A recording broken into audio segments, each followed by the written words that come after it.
நபிகள் நாயகம் ஸல்லல்லாஹு அலைஹி வஸல்லம் அவர்கள் இந்த ஜும்மா நாளில் என்ன தொழுகையுடைய ஒரு அமைப்பை பற்றி சொல்லி தர்றாங்க. பொதுவாக ஜும்மாவில் நீங்கள் பார்ப்பீங்க 2 பாங்கு சொல்லுவாங்க. வெள்ளிக்கிழமை நாளில் எல்லா பள்ளிவாசல்களையும் வளமையான லுகருடைய தொழுகை நேரத்தில் ஒரு பாங்க சொல்லுவாங்க.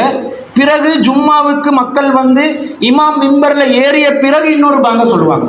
இது வளமையாக தௌஹீத் ஜமாத்துடைய பள்ளிவாசல்களை தவிர ஏகத்துவ கொள்கையின் அடிப்படையில் இயங்குகிற குர்ஆன் சுன்னாவின் அடிப்படையில் இயங்குகிற பள்ளிவாசல்களை தவிர பெரும்பாலான பள்ளிவாசல்கள் இந்த மாதிரி 2 பாங்கு முறையை வச்சிருக்கிறாங்க. ஆனால் நபிகள் நாயகத்துடைய காலத்தில் இந்த செட்டப் இல்லை. வளமையாக லுகருக்குரிய நேரத்தில் தான் லுகருடைய பாங்கு சொல்லணும். ஆனால் ஜும்மா நாளில் மட்டும் ரசூல் ஸல்லல்லாஹு அலைஹி வஸல்லம் அவர்கள் இமாம் மிம்பருக்கு ஏறிய பிறகு தான் என்ன சொல்கிறாங்க, பாங்கு சொல்லணும் என்றாங்க. அதையும் கடைபிடிக்கிறாங்க. ஆனால் என்ன செய்கிறாங்க, அந்த வளமையான லுகருடைய நேரத்தில் செல்ல வேண்டிய பாங்க எக்ஸ்ட்ராவாக சொல்கிறாங்க. அப்போ 2 பாங்கு ஆகுது. இது மார்க்கத்தில் பிதஅத்தான ஒரு காரியம் என்பதற்கு புகாரில 912வது செய்தி ஆதாரமாக இருக்கிறது. ரசூலுல்லாஹ்வுடைய காலத்தில் கானன் நிதாவு யௌமல் ஜும்ஆத்தி அவ்வலுஹு இதா ஜலசல் இமாமு அலல் மிம்பரி. அஹ்தி நபி ஸல்லல்லாஹு அலைஹி வஸல்லம் ரசூலுல்லாஹ்வுடைய காலத்தில் வா அபூபக்கர் அபூபக்கருடைய காலத்தில் வா உமர் ரலியல்லாஹு அன்ஹுமா உமர் ரலியல்லாஹு அவர்களுடைய காலத்தில் இமாம் மிம்பருக்கு ஏறிய பிறகு ஒரு அதான் கூறப்படும். அதுதான் ஜும்மாவுடைய அதானாக இருந்தது. நபிகள் நாயகம் ஸல்லல்லாஹு அலைஹி வஸல்லம் அதுதான் கடைபிடிச்சாங்க. ரசூலுல்லாஹ் மட்டுமல்ல, இவங்க சலஃபு சாலிஹீன்களுடைய வழிமுறை பிரகாரம் நாங்கள் செய்கிறோம் என்று சொன்னால் ஒரு வாதத்துக்கு அபூபக்கர் ரலியல்லாஹு அவர்களும் ஒரு பாங்க தான் வச்சிருந்திருக்கிறாங்க. உமர் ரலியல்லாஹு அவர்களும் ஒரு பாங்க தான் வச்சிருந்திருக்கிறாங்க. ஆனால் உஸ்மான் ரலியல்லாஹு அவர்களுடைய காலத்தில் உங்களுக்கு தெரியும், இஸ்லாமிய வரலாற்றில் உமர் ரலியல்லாஹு அவர்களுடைய ஆட்சி காலத்தில் மிகப்பெரிய ஒரு சாம்ராஜ்யம் இஸ்லாத்துக்குள்ள நுழையுது, இஸ்லாமிய ஆளுகைக்கு கீழே வருகிறது.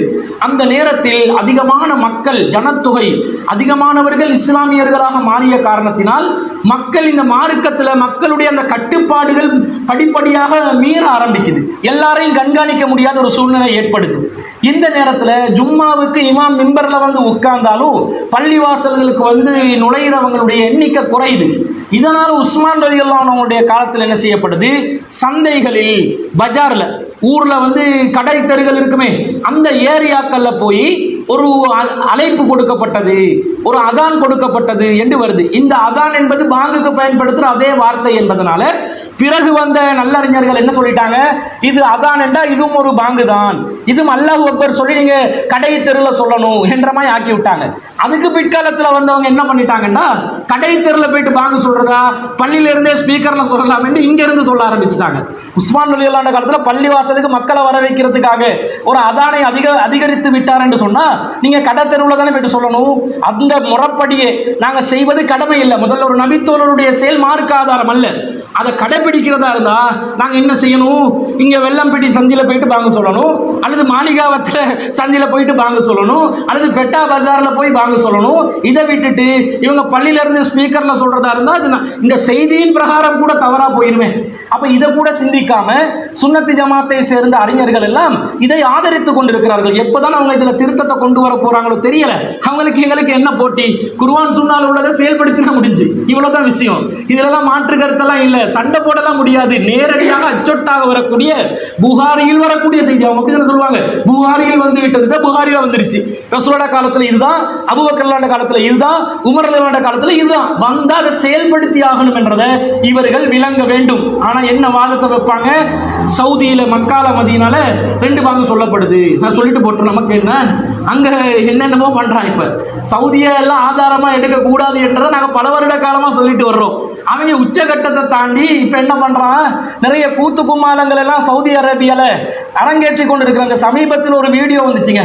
என்ன சொல்கிறாங்க தெரியுமா, சூரத்துல் கியாமா இருக்குது 75வது அத்தியாயம், அந்த சூரத்துல் கியாமாவை ரெப்பிசையில் பாடுறாங்க. ஒரு பாட்டா ரெப்பிசையில் சூரத்துல் கியாமாவை பாடுறான். அதாவது ஓத வேண்டிய குர்ஆன் வசனங்களை ரெப்பாக்குறான். ரெப்பெல்லாம் தெரியுதானே, அடுக்கு மொழியில் சொல்லுவாங்க. இந்த மாதிரி பலவிதமான நவீன இசைக்கருவிகளை பயன்படுத்தி ஒரு குர்ஆன் வசனத்தை இசை கச்சேரியில் பாடுறான் என்று சொன்னால், சவுதி அரசாங்கம் இதுக்கெல்லாம் அங்கீகாரம் கொடுக்குது என்று சொன்னால், இதெல்லாம் கியாமத் நாள் அடையாளங்கள் இல்லையா? கியாமத் நாள் நெருங்குது என்று விளங்குது இல்லையா?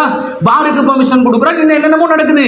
உலக அழகி போட்டியில் வந்து லா இலாஹ இல்லல்லாஹ் முஹம்மது ரசூலுல்லாஹ்னு சவுதி அரசாங்கத்தில் கொடியை எடுத்து உலக அழகி அரை நிர்வாணமாக இருக்கக்கூடிய ஒரு பெண்மணி மேல போத்தி கொண்டிருக்கிறார். சவுதி அரேபியா லா இலாஹ இல்லல்லாஹ் கலிமா அரை நிர்வாணம், கொடியை எடுத்துவிட்டு அரை நிர்வாணம், கொடியால மூடிக்கொண்ட லாயிலால களிமா. எங்க போச்சு உலகம்? இவங்களை ஆதாரமா காட்ட முடியுமா?